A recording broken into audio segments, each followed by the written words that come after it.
Hi, my name is Samuel Shropshire. I'm an American citizen living in Saudi Arabia. I came here in November 2011, not knowing anything about Islam or the Prophet Muhammad, peace be upon him. Most of what I had heard was extremely negative. In America, our news channels boosted their on-air ratings by regularly sensationalizing breaking news of terrorism.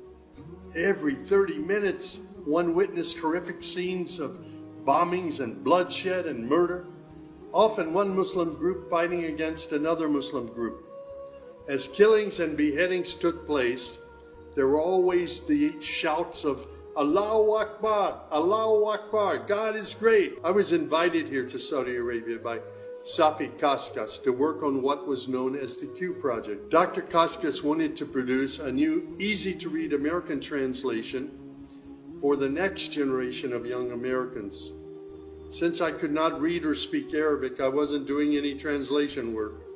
I was simply invited here to check the English to make certain that this new interpretation of the Quran was easily understood.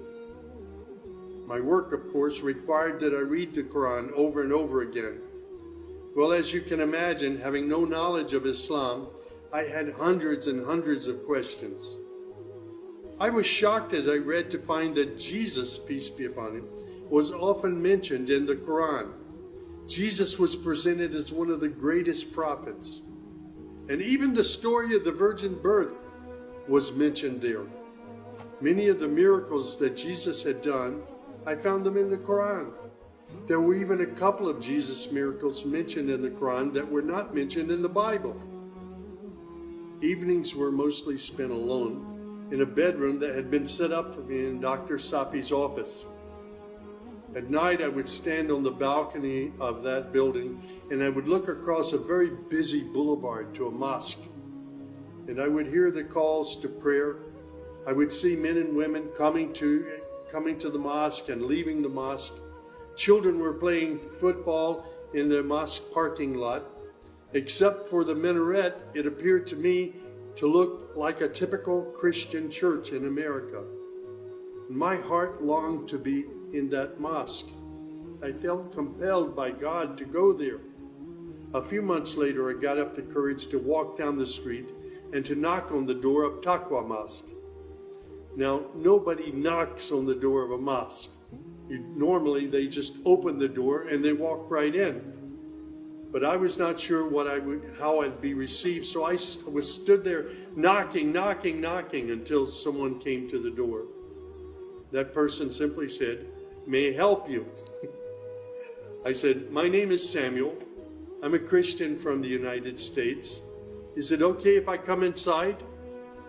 And that man, Shafiq Zubir, who was the caller to prayer, he reached out and he hugged me and he said, "Of course, come in."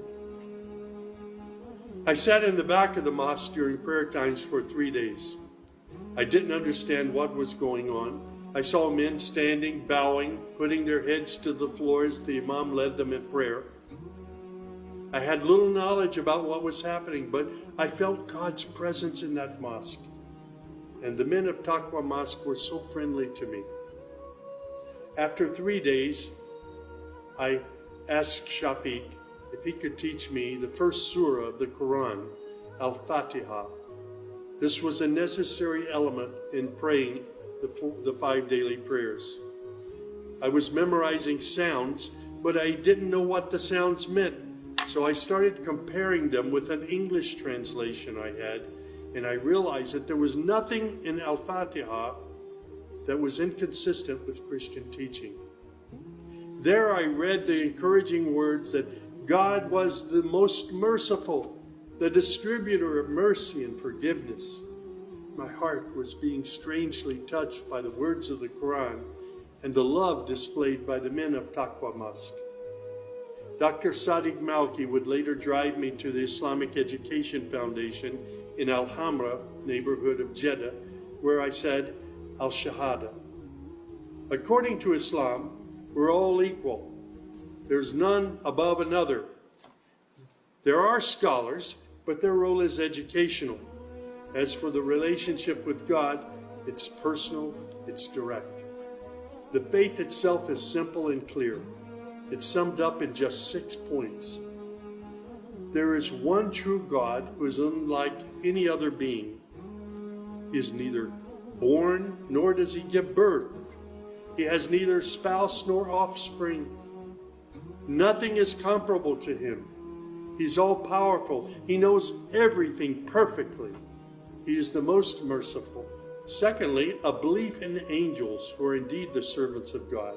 They obey God's bidding and they do whatever they're commanded to do. They don't have any free choice. Thirdly, there's a belief in divine revelations. Islam acknowledges that God revealed scriptures including the Torah, the Gospel, the Psalms. However, down through the ages, many of these divine revelations had become distorted and somewhat corrupt. The Quran, which also contains God's revelations, is intact. It hasn't changed from the very beginning. The Quran, which also contains God's revelations, is still intact in its original form. Fourthly, there's a belief that in all earlier prophets and God's messengers, not just Muhammad.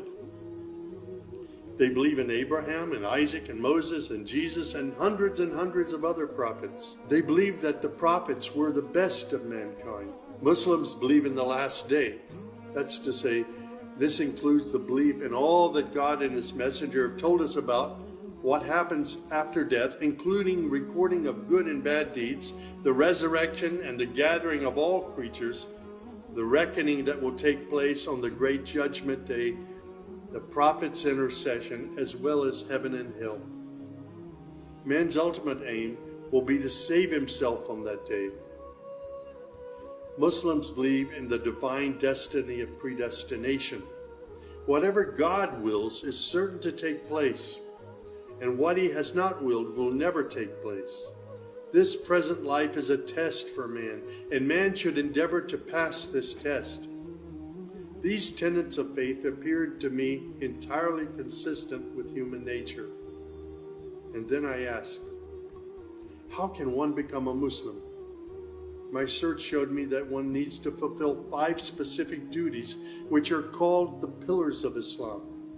These are: first, a declaration to believe and to say verbally, I witness that there is no other deity other than God, and that Muhammad, along with all the other prophets, is God's messenger. Prayer is an important part of a Muslim's life. Muslims seek to maintain the 5 daily prayers. These are spread out over the day and night. Thirdly, there's the zakat. 2.5% of one's property is an obligatory charity, provided that one owns more than a certain threshold and holds it for a year. Then there's fasting. Fasting is an important part of the Muslim's life. Muslims fast throughout the month of Ramadan. They do this every year, abstaining from all food, drink, and sex, from dawn till sunset. One must also refrain from futile arguments and quarrels and forbidden things. The month provides a unique spiritual uplift for all Muslims. Then there is the pilgrimage or Hajj. This is performed in Mecca and its surrounding areas. It's a duty to fulfill this pilgrimage once during one's lifetime, provided that one is physically and financially capable of doing so. People often ask me, Sam, how did you become a Muslim? In the church was a library, and in that library were children's books. One of the books my mother got over and over again was called The God of Abraham. In that book were beautiful color photos of camels and deserts. She would read me the story of Abraham, how he was commanded by God to leave his mother and father because they were worshiping idols. She would pause and she would say, Sammy, you always have to pray to the God of Abraham. There is only one true God, the God of Abraham. My commitment to God has been strong and enduring since my younger years. And now I have found absolute peace in Islam, in a faith that I once thought was hostile. I found friendship and hope amongst a fraternity of other Muslim brothers and sisters. I have found a family of believers.